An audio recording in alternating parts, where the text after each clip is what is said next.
kita masuk seterusnya untuk sesi kedua, iaitu komponen hidroponik.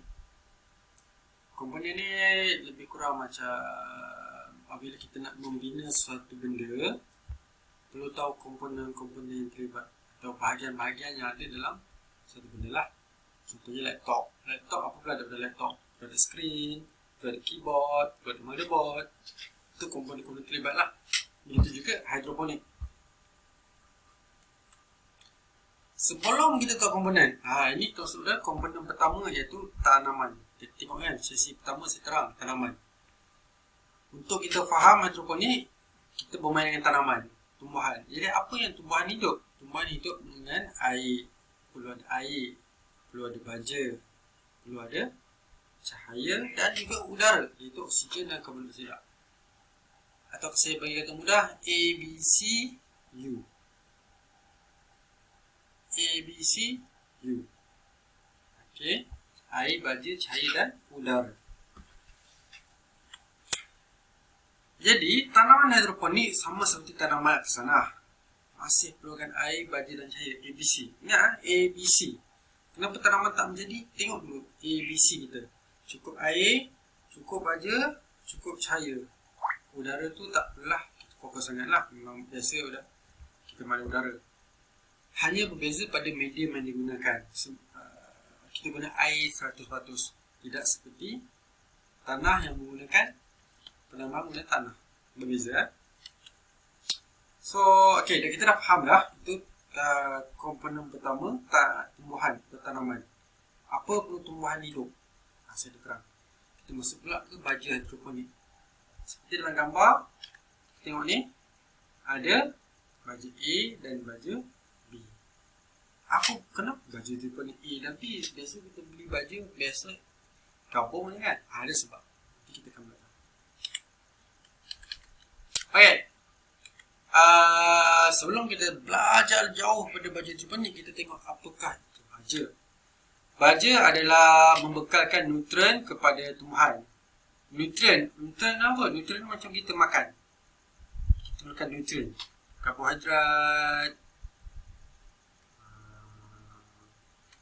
protein. Itu juga pokok. Pokok perlukan nutrien. Tapi bukan karbohidrat atau protein. Ianya adalah unsur-unsur nutrien yang adalah yang seperti dalam gambar ni. Karbon dioksida, oksigen, air, H2O kan. Kemudian kita ada nutrien terbesar. Kita panggil makronutrien. NPK. Ini adalah kalau kita belajar sains, kimia, kod-kod atau huruf-huruf mewakili unsur. N untuk nitrogen, P untuk fosforus, K untuk kalium, Ca untuk kalsium, Mg untuk magnesium, S untuk sulfur, B untuk zinc, B untuk boron, Zn untuk zinc, Fe untuk ferrum, Cu untuk kuprum, Mn untuk mangan, Mo untuk molybdenum. Okey, itu katalah. So, ini semua diperlukan oleh pokok untuk membesar. So, ada berapa? Kita kira 1, 2, 3, 4, 5, 6, 7, 8, 9, 10, 11, 12, 13, 14, 15. Mana yang kedua? Mungkin ada silika dan juga tapi inilah yang penting, yang pertama. Ini perlu ingat okey, jadi NPK. Jadi kita yang keliru. Baja hidroponik di Malaysia dikenal pasti sebagai baja AB. Saya pun tak tahu macam mana dia punya sejarah dapat AB, tapi saya tahu memang sejak saya belajar ada AB. Kalau ada juga dipopularkan sebagai XY 1, 2. Kalau kita tengok di YouTube akan banyak lah nama-nama dia. Contoh di Indonesia, nutrisi A, nutrisi B. Dia yang penting dia dipecahkan kepada dua baja lah. Dan baja hidroponik ni adalah baja lengkap. Sesuai untuk mempunyai semua nutrien yang kita kita belajar sebelum ini. Untuk satu tumbuhan besar kan bagus daripada baja ni, sebab ni baja ni dalam bentuk cecair. Cecair bukan dalam bentuk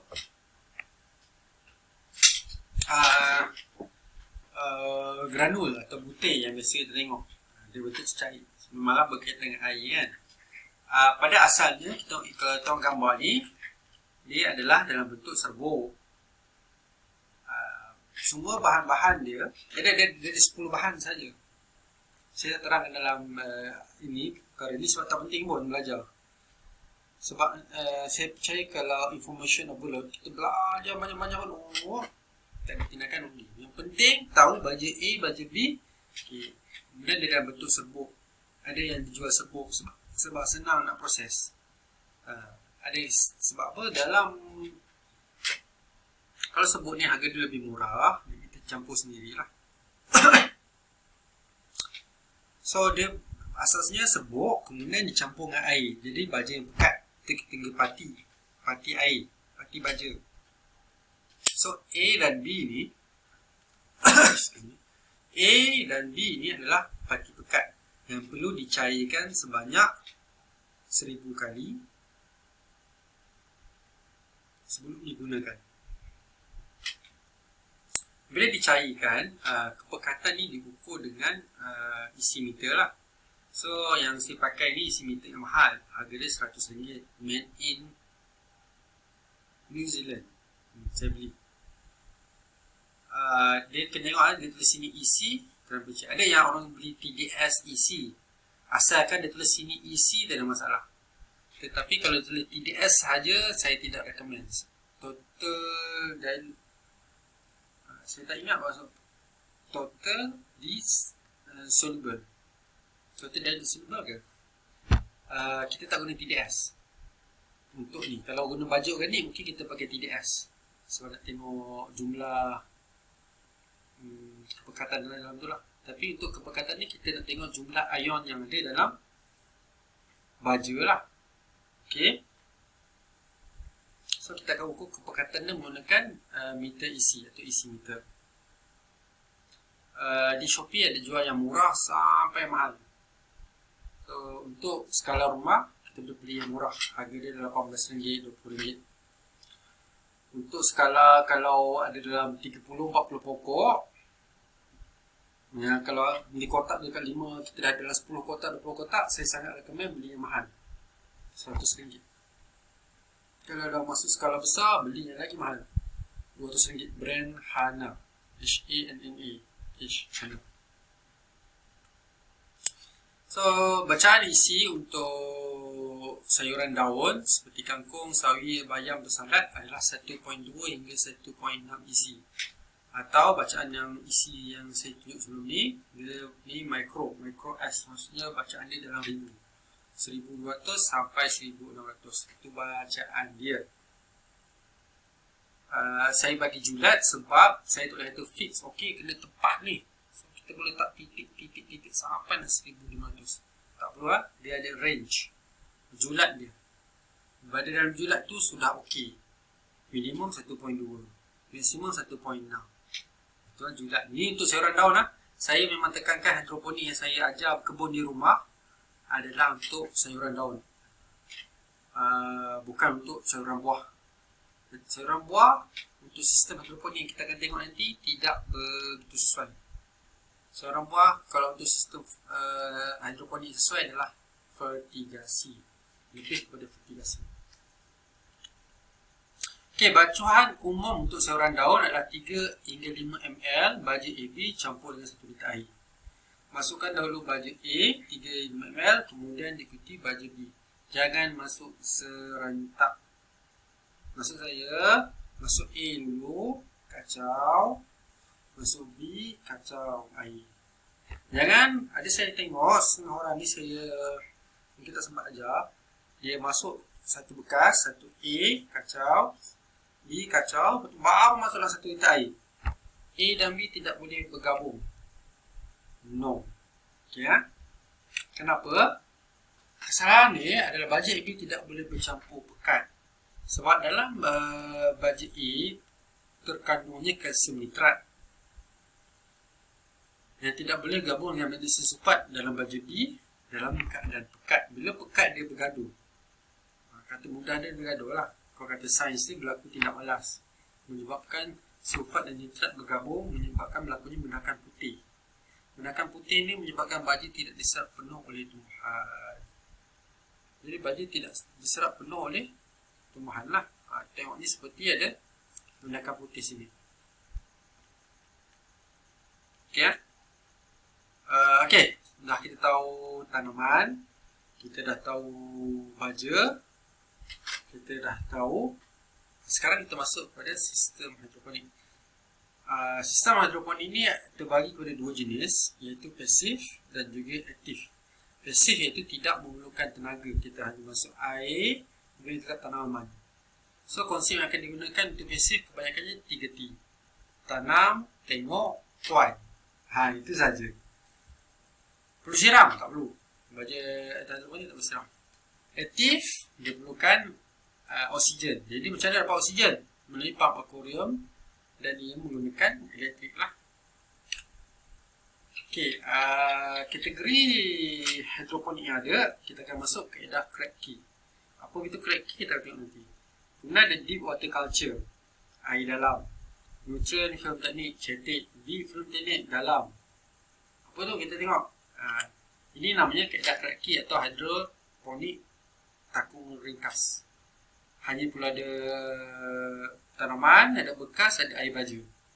Cukup 3 tu letak dan kita biarkan. Nanti dia akan besar. Air akan menurun sebab pokok akan serap air. Dia akan menurun sampai tahap bila dah tinggal separuh atau suku, kita boleh top up. Biasanya pengalaman saya suku atau separuh tu tanda kita dah boleh tuai dah pokok. Ini contoh dia.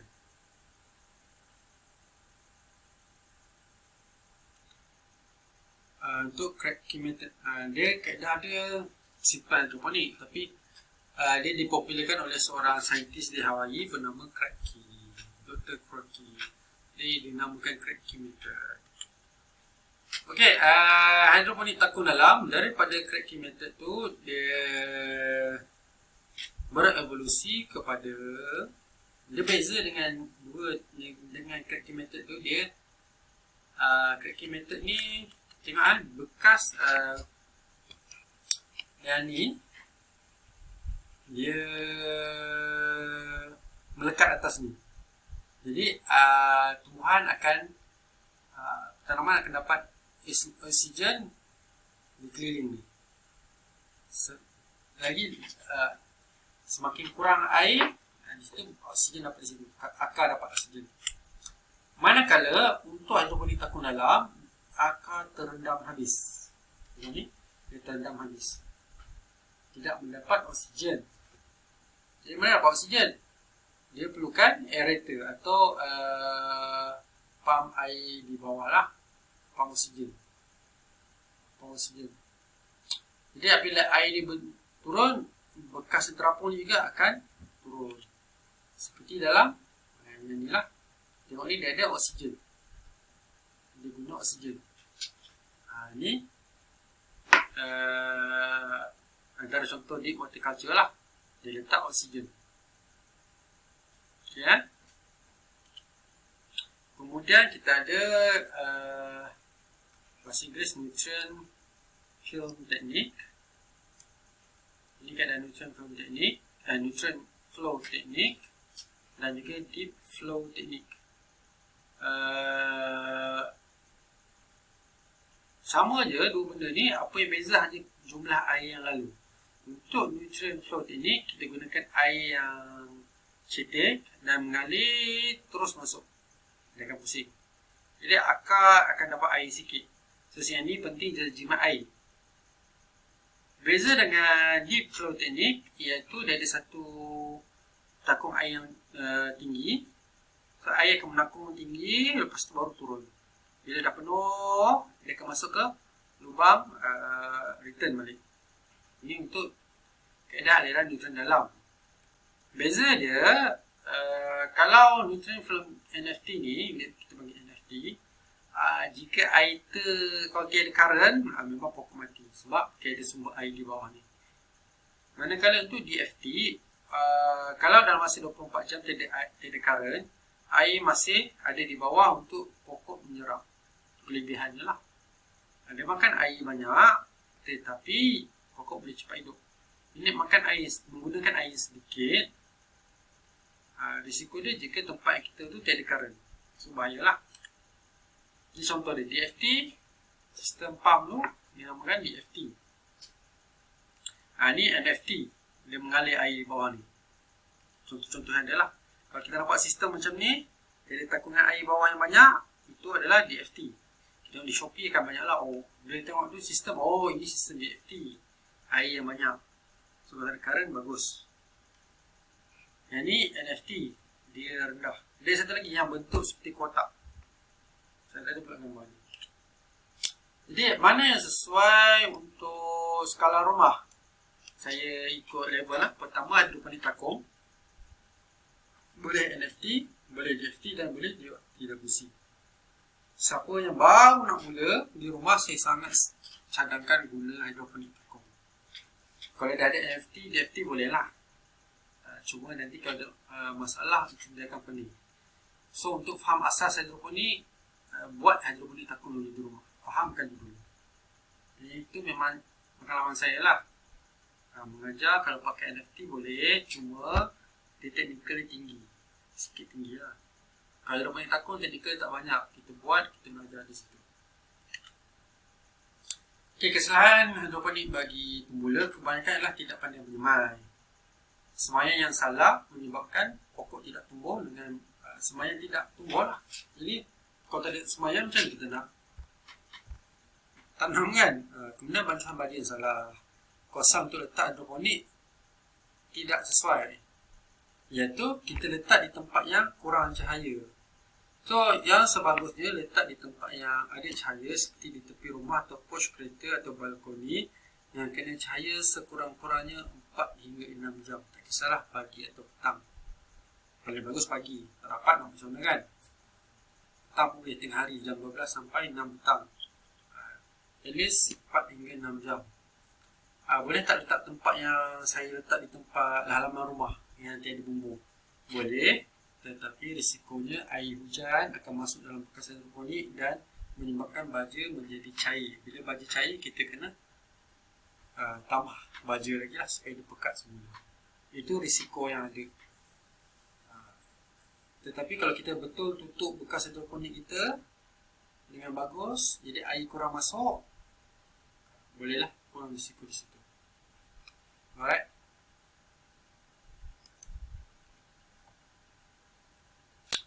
Dan juga penjagaan lah. Kadang-kadang pokok mati sebab kita tak sembuh racun ini. Ini saya akan ajar juga lah. So kita rehat. Jumpa pada sesi seterusnya.